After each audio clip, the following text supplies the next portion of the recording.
श्रीमद् भागवत गीता के अनमोल विचार। आप कितने भी अच्छे कर्म कर लो, लेकिन समाज आपके बुरे कार्यों को ही सदैव याद रखता है। इसलिए लोग क्या कहेंगे यह सोचने से बेहतर है कि आप अपना कर्म करें। जन्म लेने वाले के लिए मृत्यु उसी प्रकार निश्चित है जितना कि मरने वाले के लिए जन्म लेना, इसलिए इस विषय पर शोक मनाना व्यर्थ है। गीता में कहा गया है, जो इंसान किसी की कमी को पूरी करता है वो सही अर्थों में महान होता है। तुम्हारे साथ जो हुआ वह अच्छा हुआ, जो हो रहा है वो भी अच्छा है और जो होगा वो भी अच्छा होगा। गीता के अनुसार जिंदगी में हम कितने सही हैं और कितने गलत हैं यह केवल दो लोग जानते हैं, एक परमात्मा और दूसरी हमारी अंतरात्मा। जीवन का आनंद ना तो भूतकाल में है और ना भविष्य काल में, बल्कि जीवन तो बस वर्तमान को जीने में है। जब तक शरीर है तब तक कमजोरियां तो रहेगी ही, इसलिए कमजोरियों की चिंता छोड़ो और जो सही कर्म है उस पर अपना ध्यान लगाओ। अर्जुन, तुम भला क्यों रोते हो? तुमने जो खोया क्या वह तुमने पैदा किया था? आज जो तुम्हारा है वह कल किसी और का होगा, क्योंकि परिवर्तन ही संसार का नियम है। किसी का अच्छा ना कर सको तो बुरा भी मत करना, क्योंकि दुनिया कमजोर है लेकिन दुनिया बनाने वाला नहीं। यदि कोई व्यक्ति विश्वास के साथ इच्छित वस्तु को लेकर नित्य चिंतन करता है तो वह जो चाहे वह बन सकता है। सच्चा धर्म यह है कि जिन बातों को इंसान अपने लिए अच्छा नहीं समझता उन्हें दूसरों के लिए भी प्रयोग ना करें। कोई भी व्यक्ति अपने विश्वास से बनता है, वह जैसा विश्वास करता है उसी अनुरूप बन जाता है। मन अशांत है और उसे नियंत्रित करना कठिन है, लेकिन अभ्यास से इसे वश में किया जा सकता है। मेरे लिए समस्त प्राणी समान हैं। ना तो कोई मुझे अत्यधिक प्रिय है और ना ही कम, लेकिन जो मेरी भक्ति पूरे मन से करते हैं मैं सदैव आवश्यकता पड़ने पर उनके काम आता हूँ। मन की शांति से बढ़कर इस संसार में कोई भी संपत्ति नहीं है। जो मनुष्य फल की इच्छा का त्याग करके केवल कर्म पर ध्यान देता है वह अवश्य ही जीवन में सफल होता है। कोई भी इंसान जन्म से नहीं बल्कि अपने कर्मों से महान बनता है। अपना, पराया, छोटा, बड़ा इत्यादि को भूलकर यह जानो कि यह सब तुम्हारा है और तुम प्रति एक के हो। बिना फल की कामनाएं ही सच्चा कर्म है। ईश्वर चरण में हो समर्पण वही केवल धर्म है। जो व्यक्ति क्रोध करता है उसके मन में भ्रम पैदा होता है, जिससे उसका बौद्धिक तर्क नष्ट हो जाता है और तभी व्यक्ति का धीरे धीरे पतन होने लगता है। गीता में लिखा है, जब इंसान की जरूरत बदल जाती है तब इंसान के बात करने का तरीका बदल जाता है। इस संपूर्ण संसार में अब कीर्ति मृत्यु से भी अधिक खराब होती है। सदैव संदेह करने वाले व्यक्ति के लिए प्रसन्नता ना इस लोक में है ना ही कहीं और। जीवन में सफलता का ताला दो चाबियों से खुलता है, एक कठिन परिश्रम और दूसरा दृढ़ संकल्प। जो मन को नियंत्रित नहीं करते उनके लिए वह शत्रु के समान कार्य करता है। कठिन परिश्रम से बचने के लिए व्यक्ति को भाग्य और ईश्वर की इच्छा जैसे बहानों के बजाय चुनौतियों का सामना करना चाहिए। गीता में कहा गया है, कोई भी अपने कर्म से भाग नहीं सकता, कर्म का फल तो भुगतना ही पड़ता है। मनुष्य को अपने कर्मों के अच्छे और बुरे फल के विषय में सदैव सोचकर चिंताग्रस्त नहीं होना चाहिए।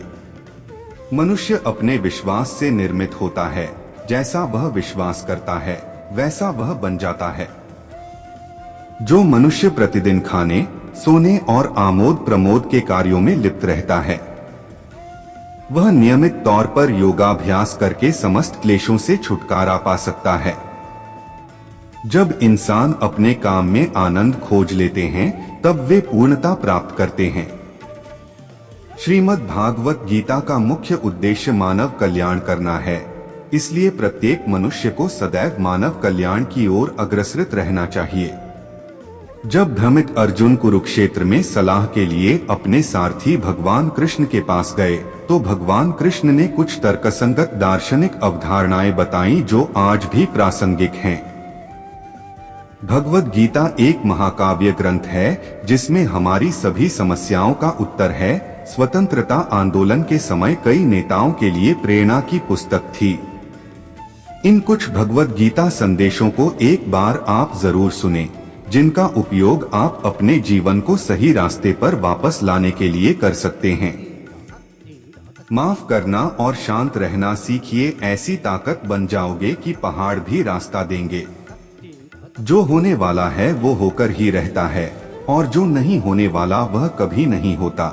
ऐसा निश्चय जिनकी बुद्धि में होता है उन्हें चिंता कभी नहीं सताती है। किसी भी व्यक्ति को ना तो समय से पहले और ना ही भाग्य से अधिक कुछ मिलता है, लेकिन उसे सदैव पाने के लिए प्रयत्नशील रहना चाहिए। इंसान हमेशा अपने भाग्य को कोसता है, यह जानते हुए भी कि भाग्य से भी ऊंचा उसका कर्म है जिसके स्वयं के हाथों में है। व्यक्ति को आत्मज्ञान के माध्यम से संदेह रूपी अज्ञानता को समाप्त करना चाहिए। मैं उन्हें ज्ञान देता हूँ जो सदा मुझसे जुड़े रहते हैं और जो मुझसे प्रेम करते हैं।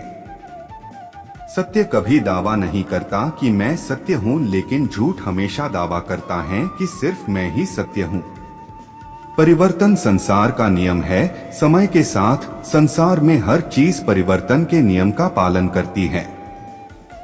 हालांकि मैं भूत, भविष्य और वर्तमान काल के तीनों जीवों को जानता हूँ, लेकिन मुझे वास्तव में कोई नहीं जानता है। संयम, सदाचार, स्नेह एवं सेवा ये गुण सत्संग के बिना नहीं आते। मनुष्य जिस रूप में ईश्वर को याद करता है, ईश्वर भी उसे उसी रूप में दर्शन देते हैं। अपने कर्तव्य का पालन करना ही प्रकृति द्वारा निर्धारित किया हुआ हो, वह कोई पास नहीं है। सज्जन व्यक्तियों को सदैव अच्छा व्यवहार करना चाहिए, क्योंकि इन्हीं के पद चिन्हों पर सामान्य व्यक्ति अपने रास्ते चुनता है। बुद्धिमान को अपनी चेतना को एकजुट करना चाहिए और फल के लिए इच्छा छोड़ देनी चाहिए। मनुष्य जिस रूप में ईश्वर को याद करता है, ईश्वर भी उसे उसी रूप में दर्शन देते हैं। अपने कर्तव्य का पालन करना ही प्रकृति द्वारा निर्धारित किया हुआ हो, वह कोई पास नहीं है। सज्जन व्यक्तियों को सदैव अच्छा व्यवहार करना चाहिए, क्योंकि इन्हीं के पद चिन्हों पर सामान्य व्यक्ति अपने रास्ते चुनता है। बुद्धिमान को अपनी चेतना को एकजुट करना चाहिए और फल के लिए इच्छा छोड़ देनी चाहिए। मन अवश्य ही चंचल होता है, लेकिन उसे अभ्यास और वैराग्य के माध्यम से वश में लाया जा सकता है। इंद्रियों की दुनिया में कल्पना सुखों की प्रथम शुरुआत है और अंत भी जो दुख को जन्म देता है। इस संपूर्ण संसार में कोई भी व्यक्ति महान नहीं जन्मा होता है, बल्कि उसके कर्म उसे महान बनाते हैं। जीवन में कभी गुस्सा या क्रोध ना करे, यह आपके जीवन के ध्वंस कर देगा। हे पार्थ, मैंने और तुमने अपने कर्तव्यों को निभाने के लिए धरती पर कई अवतार लिए हैं, लेकिन मुझे याद है और तुम्हें नहीं। वासना, क्रोध और लालच नरक के 3 दरवाजे हैं। जो मनुष्य जिस देवता की विश्वास के साथ भक्ति करता है, मैं उस व्यक्ति की उसी देवता में दृढ़ता बढ़ा देता हूँ। सभी काम छोड़कर बस भगवान में पूर्ण रूप से समर्पित हो जाओ, मैं तुम्हें सभी पापों से मुक्त कर दूंगा। जो व्यक्ति मैं और मेरा इत्यादि की भावना से मुक्त हो जाता है, उसे जीवन में शांति की प्राप्ति होती है। आत्मज्ञान की तलवार से काटकर अपने हृदय के अज्ञान के संदेह अलग कर दो। अनुशासित रहो, उठो और कार्य करो। जिस प्रकार से प्राकृतिक मौसम में बदलाव आता है, ठीक उसी प्रकार से जीवन में भी सुख दुख आता रहता है, वह कभी स्थायी नहीं रहते हैं। इस जीवन में ना कुछ खोता है, ना व्यर्थ होता है। जो लोग परमात्मा को पाना चाहते हैं, वह ब्रह्मचर्य का पालन करते हैं। भगवान श्री कृष्ण कहते हैं कि मैं इस संसार की सुगंध हूँ, अग्नि की ऊष्मा हूँ और समस्त जीवित प्राणियों का आत्म संयम हूँ। बुद्धिमान व्यक्ति कभी भी कामुक सुख में आनंद लेते हैं। वह सदैव मोक्ष की प्राप्ति में लगे रहते हैं।